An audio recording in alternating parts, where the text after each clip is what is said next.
They start. No, they'll stop.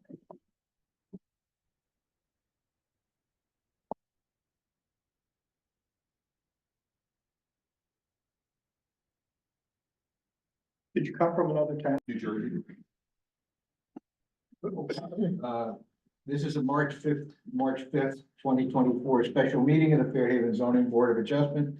Adequate notice of this special meeting has been given pursuant to the provisions of the Open Public Meetings Act. Notice of this meeting was transmitted to the Asbury Park Press and the Two River Times on February 20th, 2024. Notice was also posted on the bulletin board in Borough Hall on said date and has remained continuously posted there as required by the statute. A copy of the notice is and has been available to the public and is on file in the office of the Borough Clerk. A copy of the notice has also been sent to such members of the public as have requested such information in accordance with the statute. Adequate notice having been given, the board secretary is directed to include this statement in the minutes of the meeting. And Mr. Chairman, not to interrupt you, I just want to indicate for the record that this meeting is scheduled to commence at 7:15 p.m.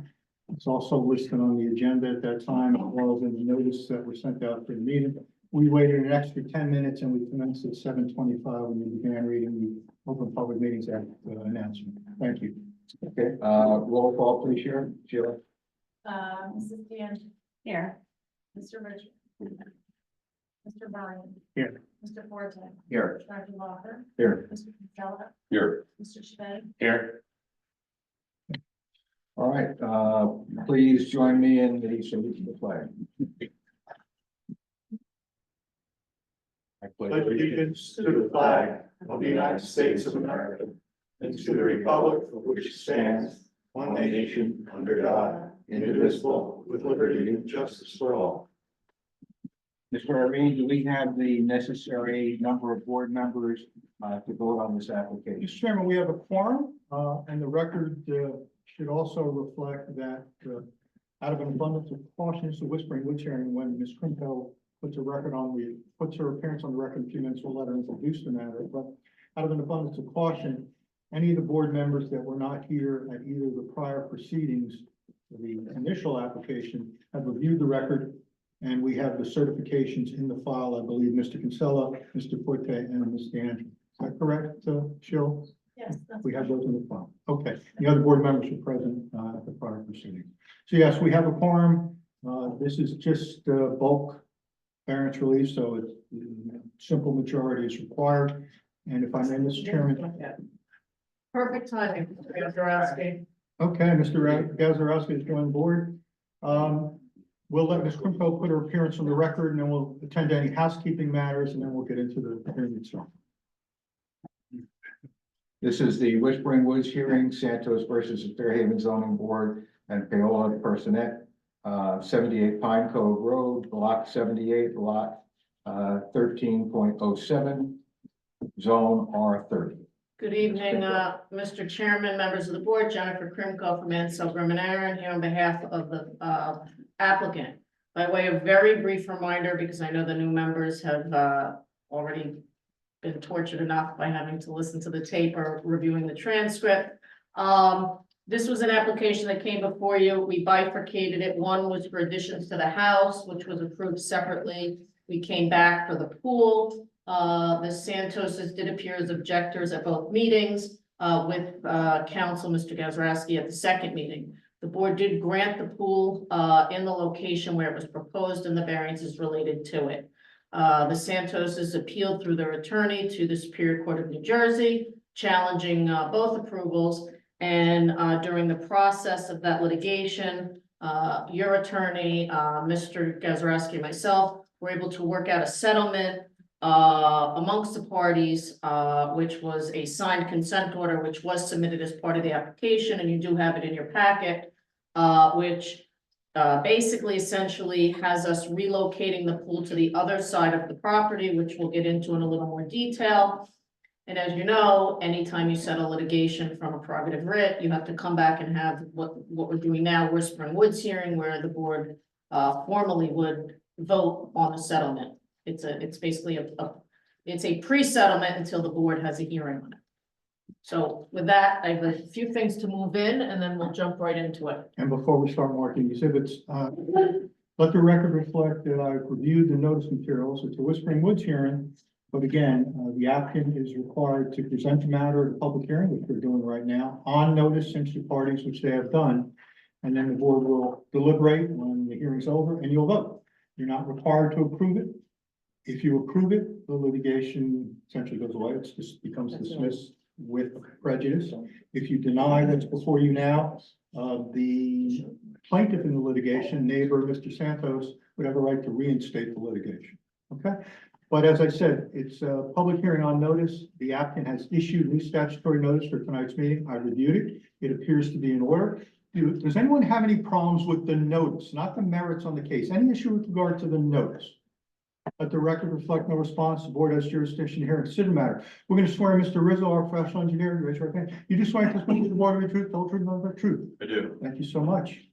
Any other housekeeping matters, Ms. Krimko? No, just to move in some evidence. Okay, and Mr. Gazarovski, you're here on behalf of neighbor, Mr. and Mrs. Santos, yes? Yes, I was the attorney who began that prerogative ridge suit. Okay, I consulted with Ms. Krimko. She and her clients were extremely courteous toward me as well as my client. I've looked at numerous documents that she's presented as well as the drawings. My client is in accord with what is now being proposed, and we express our gratitude to our neighbor. okay, thank you for that. And I assume you have no housekeeping matters that we need to address then. We're good to go with the hearing. Thank you, Mr. Gazarovski. Okay, Ms. Krimko, would you like to mark? Just very briefly, A1 is the original exhibit from the second hearing that was moved in as A6 on 9/8/22. And it's just, I'm gonna hand them out. I have copies on my, it's a color rendering of the previously approved plan. And I share this with you, and I apologize that my handwriting is on it, but I took it from my actual file and made copies for you. Just so you could refresh up. Yeah, we have. You had it. All right, I wasted all this paper. Would you mind? Yours is bigger. Yes, mine is bigger. Sorry. Yeah, they're wrong, but I can. So that's exhibit A-6 from the September 8, 2022 Right, and hearing. now I'm moving it as A1. A1, A2 is the revised plot plan by Insight Engineering, revised through 2/12/24. 4 sheets. Yes, That's A2. that you have. Yes. A3 is just a photo facing the subject property from the street, which I downloaded from Google Earth today. I don't know the date of it. It may be before any construction had gone, but it's really just to remind the board how vegetated the front of his property is. And then lastly, as A4, the one here, is a color rendered overlay of the proposed improvements, which is just a colored version of what we moved in as the plot plan. And with all of that, I'd like to have Jason Fitcher sworn in. He was the planner and engineer at the original hearing. And we'll try to keep this very brief and just speak to the changes that were made. And A-4 is a color enhanced version of the plot plan A-2 today, yeah? Correct. Mr. Gazarovski, you've seen all those exhibits, I assume? Yes, I have. Okay, you have no objection to them being marked in? Thank you. Sir, would you give us your full name, spell your last, your address for the record, please? Jason Fitcher, Fichter, Insight Engineering, 1955, Route 34 in Wall. Raise your right hand. You do swear testimony to give this board will be the truth, the whole truth, and nothing but the truth. I do. Now, Mr. Fitcher has testified before this board, testified as a result of the prior proceedings also, correct? Yes, Does the board wish to hear Mr. Fitcher's credentials in terms of, are you testifying as a professional engineer or professional planner or both? Oh, Does the board wish to hear his credentials either as a professional engineer or professional planner or both, or we accept them once again? Well said. Your licenses remain in effect, Mr. Fitcher? yes, Thank you so much. Mr. Curacao? thank you. thank you. So Jason, if you could take a moment and just walk the board through what was previously approved, what we're proposing now, and just offer some testimony as to whether or not the planning proofs that you gave for the variances in the first instance still apply in this revised location. Sure thing. All right, so you have all the exhibits in front of you. I'll refer to the pre-existing pool, which is what existed for many years. the original approval, which was appealed, and then what we're proposing tonight. So the pre-existing pool was directly in front of the house, and your ordinance specifically seeks to avoid that. So with the original application, what we did is we proposed a new pool at the southwestern corner of the property. That location was approved, but as you just heard, the neighbor then filed a lawsuit appealing that approval. After negotiations to settle the lawsuit, we agreed to relocate the proposed pool to the eastern side property line. That new location, the pool is set back 32 feet from that side property line, where your ordinance requires only 10 feet. It's also set back further than the original plan, which was 28 feet. It's also in a location that's screened from the neighbor. There's a mature, solid evergreen row along that side property line.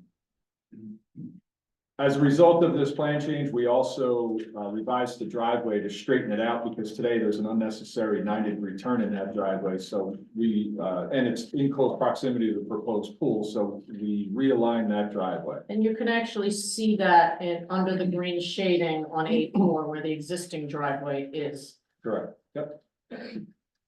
All right. The size of the pool was increased slightly. It's now proposed at a standard 20 by 40, and then we connected it to the house with a short walkway. And we provided a seating area around the pool. The lot coverage as a result of all these changes remains well under what's permitted. The ordinance permits 30%. This new plan proposes 26.54%. We also added a small. I'm sorry to interrupt. What's the net difference between the approved plan and the proposed settlement plan on lot coverage? Sure, so. I understand you're under, but I'm curious what the net difference is. Yeah, so I'll run you through the history of coverage. I'll give you all that, all those numbers, right? So again, your ordinance permits 30%. The pre-existing condition before anything was done was 29.8, which conformed, but just under.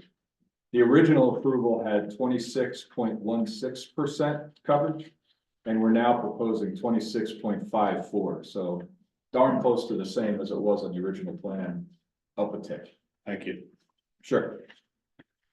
We also added a small wall to provide a flat area for the AC units, the generator, and the pool equipment, which is on the, I'll call it the east side of the home. I'm referring to, let's say, the river as north, and the property line of the pool is near as the east. And all of those fully conform with setbacks. Yes, yep. All right, so all of my planning proofs from the original application stand for this plan revision. I believe that the proposed location, the new proposed location for the pool, remains the better planning alternative versus having the pool located directly in front of the home. The hardship condition, which we discussed a lot during the original hearing, that continues to play a role in placement of the pool as well, due to the location of the existing home being set far back from the road. The New Jersey DEP restrictions on the north side of the home, and the topography as well on the north side of the property. There's no visibility of the pool from the street, which happens to be about 126 feet away from the proposed pool location. It's also screened from the street by existing vegetation, which is pretty dense at the front of the driveway. And just like our original application, I don't anticipate any adverse impacts to the neighbor. And I actually don't anticipate any visibility of this pool from anywhere outside of the property. I think it'll only be visible from the interior of the property. So that pretty much sums up everything. Mr. Krupko, are there any additional variances triggered by the changes? No, there's actually one less I've learned tonight, that while you granted the riparian, the variance for construction in the riparian zone under your ordinance, that has been changed now, so we no longer need that variance. So it's really just the location of the pool in the front yard, as well as, I believe, the same variance as last time, which was the fence height within the front yard, as well as, I think, the fence height in proximity to a water body. No new variances. Mr. Rizzo, are there any drainage issues related to moving the pool? There's no drainage issues. The natural topography of the site is from the, I call it the south to the north towards the river. They're proposing a series of inlets, yard inlets near the pool to collect the water. They show some grades. to tie in or to drain towards the inlets. I have one open comment, which I think we can address, at a later date, as a condition of an approval, but it would just be to show where the inlets ultimately tie into, just to clarify that. But the intent to drain and collect the water was made. So the grading that's to, I guess I'd say the north is already existing, where it kind of drops off fairly steeply. Between the house and the property line. They are tweaking it there. I think that's just, I'll let you explain if you want, but I'm assuming that's just to swale it and to probably keep it further off. And just before he does, Mr. Ryan, my client was contacted by the neighbors on the north side. And then they had hired an attorney who contacted us. We circulated the plans. My neighbors had met with them, and as you see, they're in agreement, which is why they didn't pay. They're not here and they weren't for this litigation. So they did see this plan. I can stipulate it was shared with them originally, and just, I apologize, part of the reason why we adjourned so many times is we had worked it out with the Santoses and thought we were good to go, and only then learned that the neighbor on the other side wasn't happy with it. So we made a series of adjustments for that, which is what Mr. Gazarovski was talking about, the numerous plans he reviewed. Because we wanted to make sure that we weren't asking the board to trade one litigation for another. We wanted to make sure we satisfied everybody. So let's, before we leave the issue, the neighbor on that side, if I may, Mr. Chairman, is that, I can't pronounce the name. well, I don't know, is that block 78, lot 13.08? Yes, Okay, the reason I ask is, they're on the notice list as 72 Pine Cove LLC. So I assume it's. what's the name? It's jointly owned by Scott Marchikaitis and Delia Hammer. Scott Margikaitis and Delia Hammer Okay, well, are the owners. what I'm saying is the tax list shows 72 Pine Cove LLC, so I don't know if they put it in an LLC. The reason I bring it up is notice issued by certified mail was received, apparently somebody signed for it. Right, and I can also tell you that, like, the last time they complained, the tax assessor still had their mailing address wrong. So in addition to that, we actually emailed them a copy of the notice as well. And it was, at that time, I think the tax assessor had not updated the list from the prior owner. Correct. Vanilla. 2 years. And now it was updated, but Yes. the wrong mailing address for them. This one? Yep, Okay. but again, we gave them the notice. Well, this appears to be the street address, no? Okay, Right. in any event. But you relied on the list that was given to you. Of course, we did, we had to. Thank you. So is the neighbor on the opposite side of Mr. Santos, in agreement with the, Yes. proposed? Yeah, that's why they're not here. And back to Mr. Rizzo's comments, is there anything in his report of February 27, 2024 that the applicant cannot comply with? Seemed basically the same last time. No problem. Will comply with Mr. And I think I misstated something, I just want to correct it for the record, it wasn't that neighbor, it was the Santoses whose address wasn't correct from the tax assessor, the mailing address, so I copied Mr. Gazarovski, he had it, and then I saw that my client also sent the copy directly to Mr. Santos and advised that they should let the tax assessor know to update that. So I didn't want to have a misstatement on the record. Mr. Gazarovski, is your client in agreement with the proposal? Yes, I spoke with Mr. Santos this morning. He was in London, England. I went through the process with him. That is appreciative of the effort made by the applicant, congratulations, and the satisfied with what has been done. Thank you. Anything more for Mr. Fitcher? No. We want to see if any board members have any questions for Mr. Fitcher, Mr. Chairman?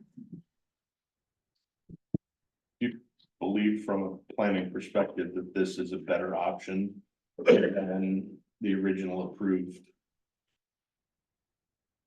I think it's a wash, this is a difficult situation because, like I said, the hardship, the location of existing home. Your ordinance or anybody in their right mind, I don't think wants to pull in front of the house, so you put it on the left or the right. We put it on the left, that didn't work, we put it on the right, everybody seems happy, so I think it's even. And from an engineering perspective, as far as where the disturbance is occurring, even though there is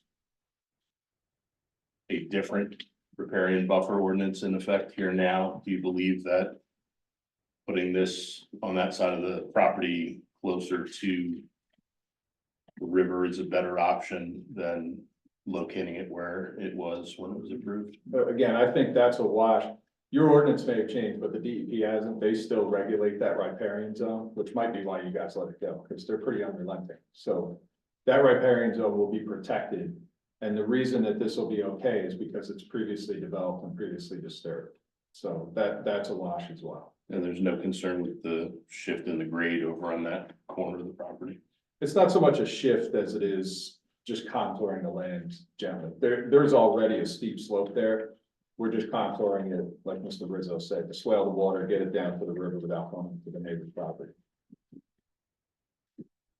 Are there any other questions? So actually, yes, sorry. The water collection is going to be collected and then sent into the river. Sent to the river, that's correct. Could we put dry wells somewhere on this property? What is your concern? What would that accomplish? Concern is runoff. I mean, that's my concern with any development on the river. You know, someone who's been in town for 10 years or so and avidly boats on the river, it's silting up incredibly fast. So, you know, anything that we can do to offset that. So the silting up is a soil conservation issue. They're not gonna allow silt to travel downstream into the water. And we have to get this plan certified by them. So everything here is gonna be stabilized. There should be no silt going into the water. If there is, there's a problem that needs to be fixed. But this plan, there's no silt going out. The volume of water runoff, if that's a concern, flooding, the DEP has it right in their own regs that discharge into a tidal water body is a non-issue for quantity. The theory is you're not gonna flood the Atlantic Ocean. So that's a benefit actually of the property. Get the water out to the river. Yes, we're not gonna flood the ocean, but there's other things that happen in the river, which are issues. In terms of silting, Silting, fecal matter, there's a lot of issues that go on. When it rains. Fertilizer. When it rains in Fairhaven, for about 48 hours, the river is unusable, basically. From all of, you know, it's dogs, it's everything, birds, geese, gets washed into the river. sure, So those are my concerns. yeah. You know, yes, I understand that's regulated by DEP and other entities. But I think that there are, you know, ways that hopefully we can address that, you know? Yeah, I mean, the runoff from the land will flow through the grass and landscaped areas, and that's effectively a best management practice that the DEP promotes. That should clean the water before it gets discharged out to the river. If we were to put dry wells in here, I would grab the roof so that we could extend the life of the dry well. Because roof runoff is considered clean and it won't soak up the dry well. And we would continue to allow the overland flow to go to the river. I honestly don't think a dry well is gonna really accomplish anything here in terms of volume or water quality or anything like that. I mean, could we put them in? Sure. We'll find a home for them and put them there, but I don't think it's gonna accomplish anything, if that's your objective. No, I mean, it's my concern. Any development by the river, that is a big concern for me and, you know, just the rain that we just had. You know, you drive down any of these streets and the water running along the, you know, the curbs everywhere in town is brown. You get runoff from everywhere. So anything we can do. Call the soil conservation district, they'll find the source of it and they'll put an end to it. Oh, good, because I know exactly where one is. Yeah. But, no, That's what they do. in all no, seriousness. but what I'm saying is, I mean, it is, and it's an issue that is, you know, it seems like it's not getting any better. So when we have an opportunity to kind of, you know, maybe it's just putting our finger in the dike, but at least we feel like we're doing something. Yeah. Stabilizing this property with landscape and grass and that kind of thing should prevent that silting issue. That was actually my question. It doesn't look like any additional trees are coming down due to this pool. There was, I don't think there is. There might be one or two kind of random shrub, but I believe there's more being proposed as part of a larger project that's not on this plan. So that's gonna be a watch. There will be no noticeable difference. There's already a tree line between the two properties. It's like a wall of green, The east yeah, side. it's substantial, yes. Is there any chlorinated water that's being discharged into the river? I don't believe that's allowed. No, so the answer is no, Mr. Yeah. Lawson. Just building on Mr. Gonzalez's concern, can you describe some of the construction measures that you'll use to minimize any silt moving from the construction?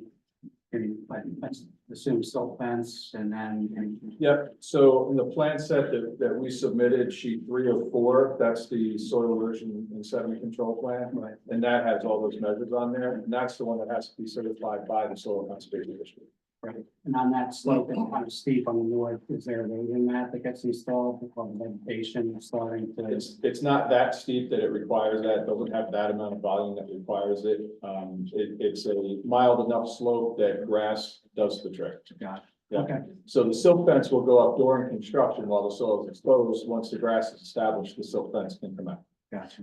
And just so the board is comfortable, the house construction has been ongoing, and that also required a field source conservation district certification, and all of those measures have been in place throughout that construction. I just asked my clients, about 80% done, so it sounds like a lot of the earth movement as it relates to the house part has been finished. So this is really very small scale in the grand scheme of it. Thank you. Anyone else? Michael, you ready to open the public? I believe you are, Mr. Chairman. Any interested parties have any questions for Mr. Fitchter? Before we let him go. The record reflect no response. Next witness, Ms. Krimko. I do not have a next witness in story. Mr. Chairman, you want to open it up to any interested parties who may wish to make comments? Please. Are there interested parties who wish to make comments with regard to this matter? You want to come up, we'll swear you in. Mr. Gazarovski has already made a statement on the record on behalf of his clients, Mr. and Mrs. Santos. Are there any others? Yeah, No, sit down. Just say thank you. You can say thank you when it's all done. last call. Any interested parties who wish to ask or make any comments with regard to the matter? Let the record reflect no response. Anything in closing, Ms. Krimko? No, I think that the board asked some great questions. I think that Jason adequately answered them. And we would ask that you vote in favor so we can put this behind us and bring some peace to the neighborhood. Okay, let's deliberate. Anyone want to start? I just want to ask Mike, so is the concern driving this to settlement that we were somehow arbitrary and capricious in our granting of the approval previously? I don't have that concern. That was the claim raised by Mr. Gazarovski and his client. And that was a matter that would eventually be adjudicated by the court if the parties weren't able to resolve it and bring it back to the board. Mr. Shivedi, if I could just add to that.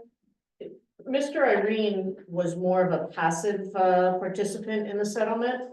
This was a decision by my client that it was worth saving the time and money and heartache and sleepless nights of undergoing a year worth of litigation if we could come up with a solution that could satisfy everybody. So this is not in any way any kind of statement on the last approval. No, This but was it's, a- that could satisfy everybody when you're talking about the applicant and the neighbor.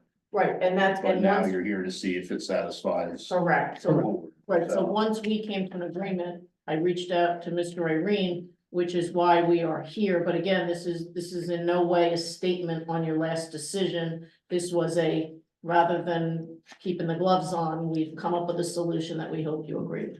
And was a little bit different than most, I won't say all, but most Whispering Woods matters, because in most cases, it's a denial.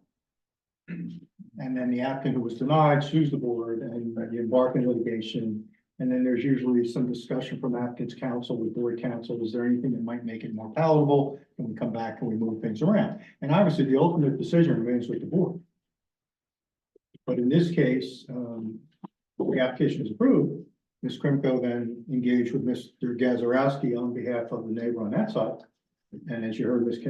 Krimko put on the record, they also talked to the neighbor on the other side, which made sense. Otherwise, as she said, you're just trading one piece of litigation for another.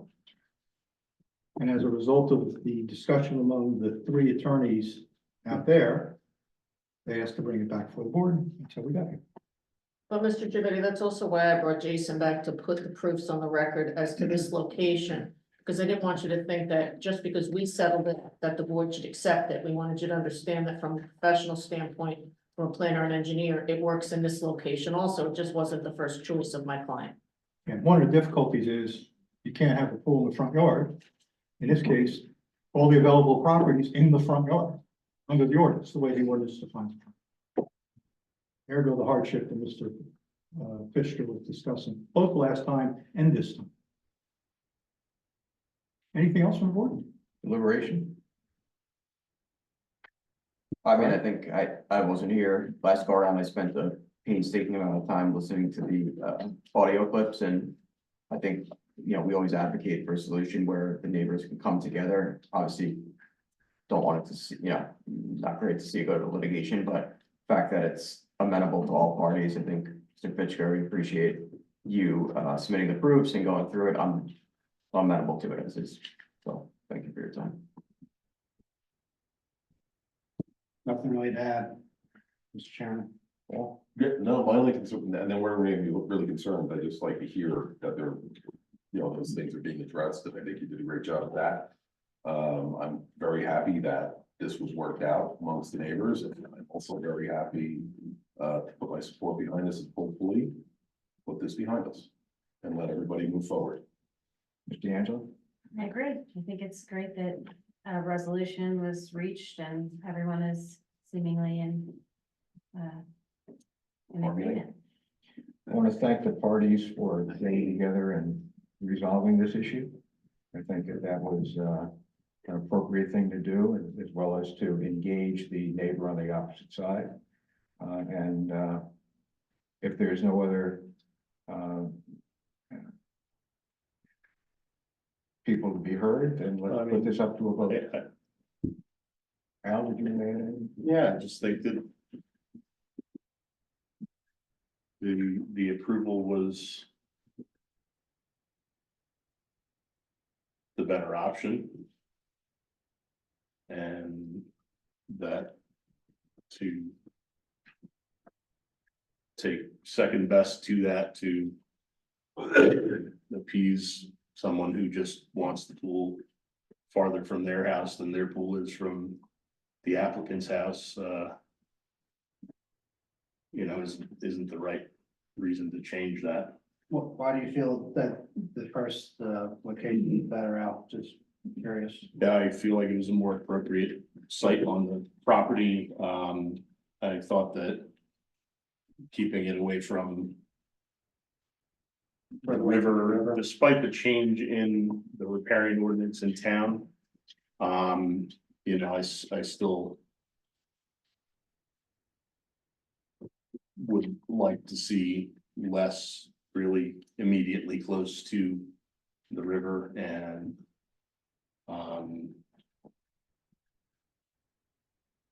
you know, certainly near even just this 5-foot drop off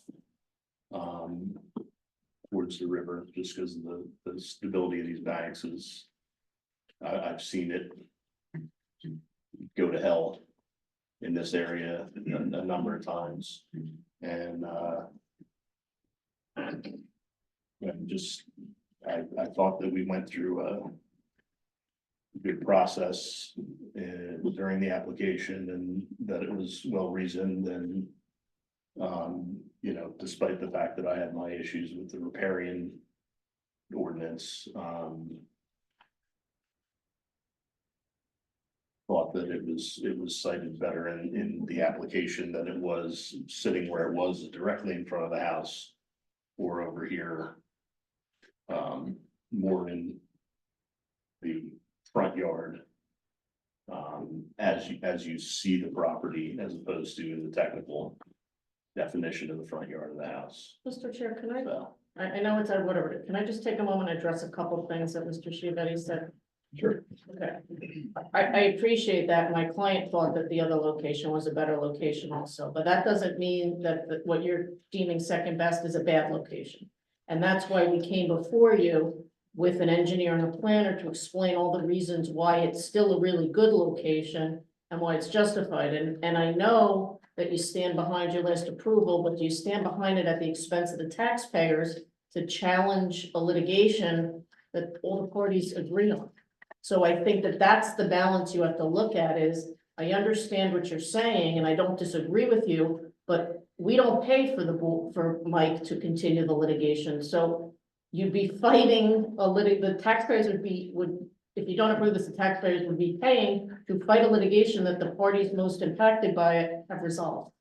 So I think that's really the big picture. If we couldn't bring Jason before you to give you all the reasons why it's still okay here. I understand the big picture. Okay, I which is what I'm saying. understand the negotiations that occurred. Just giving my opinion in this part of it and in my read of, you know, the discussion of the board, that's not gonna have an effect on And that was the only what reason I think happened. and that was the only reason I said it was just in case some of the board members were listening and saying, yeah, Al's right. I just want to remind everybody what the big picture is, that's all. I feel like, I do recall, and I don't recall who said it because I was listening and I wasn't watching. But somebody was concerned that maybe the pool in the other location was a bit too far away from the house and there was no connection. So that down the road, when, the Paolos sell the house and somebody else moves in, they might not have, they might have smaller kids and there might not be a different thing. So this way, now it's connected to the house, and I think that's a bonus. I also think it's great that the driveway has been sort of fixed and taking up less of the Front yard. lot coverage. But So I it's still think those are netting two. out higher lot coverage than the approval. Right, but I do think those are two positive aspects of this plan. And it was Mrs. Quigley, and I think she wanted the pool where they placed the pool, kind of on the other side, so you could look out and see. And that was one of my questions to Mr. Irene was, do we have any jurisdiction as to where they can place the pool by sight lines or whatever? We don't. Like with most things we deal with here, is it 100% ideal? No. Is this the best solution, I think, for everybody involved? Yes. And I think it's, this is long overdue to be to move forward, let everyone get on with their lives and peace come back to Blossom Cove. Well, and the Pine concern. Cove, sorry. Blossom Cove. The concern with the proximity to the river is certainly a legitimate concern, but if you had, it's an odd piece of property. If you had a functional rear yard, could you put a pool in closer to the river? Yeah. Because it would be out of the front. Which what we discussed, Yeah, you know. I mean, they're all legitimate concerns, but it is a rather unique situation when you have the house set that far back with those slopes. But it's up to the board. which we Al, your point deal is well with taken. in situations. We're ready to vote? Roll call, Sheila? Someone has to make a motion. Oh, somebody's gonna make a motion, one way or the other? I make a motion to accept the proposal as submitted to move the pool to the new location as indicated on, what is this plan? The latest A2. A2. A2. Fence height? And the fence height? And the fence height, I think the fence height is mandated by ordinance. And that's subject to other agency approvals, including the DEP, freehold soil if it's required beyond the house, compliance with the CME report, and any and all prior conditions that otherwise are no longer applicable from the prior resolution. And doesn't it also have to be specifically to adopt the settlement agreement? Well, if we approve this, if we grant this application, the settlement agreement was to bring it back, Okay, right? okay, that's fine, I Like just didn't know if she stipulated as well, the other neighbor had signed off on it. I don't know if that's something we need. I'm gonna put that in the resolution. Okay. Yeah, that my client represented that we spoke to them and that they had an attorney and then they signed off. Yes. Anyone want to say? I'll second it. Roll call, Sheila? Mrs. D'Angelo. Yes. Mr. Ryan, Yes. Mr. Forte, Yes. Dr. Walker, Yes. Mr. Kinsella, Yes. Mr. Shabbat. No. Okay, carries, thank you. I thought tonight was gonna be my night, I finally get out to vote in favor of something live.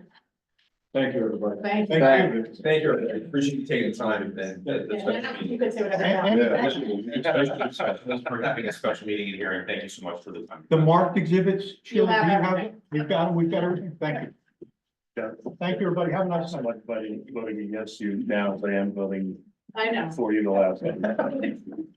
which is ironic, don't you think? Yeah, it is, but so it You know, wasn't I'm for- talented. All in I favor? think you have a lot of good points. All right, good job, Skip. Thank you for coming out, everybody. Thank you, Mr. Chairman. Yeah, Thank you. as I said, good job, well done. Are we? You want the number? Yeah, you know, all right. There's the house you walked in, We snuck it in like. Yeah. river of blood. Oh, yeah, they'll go out, I'll cite them.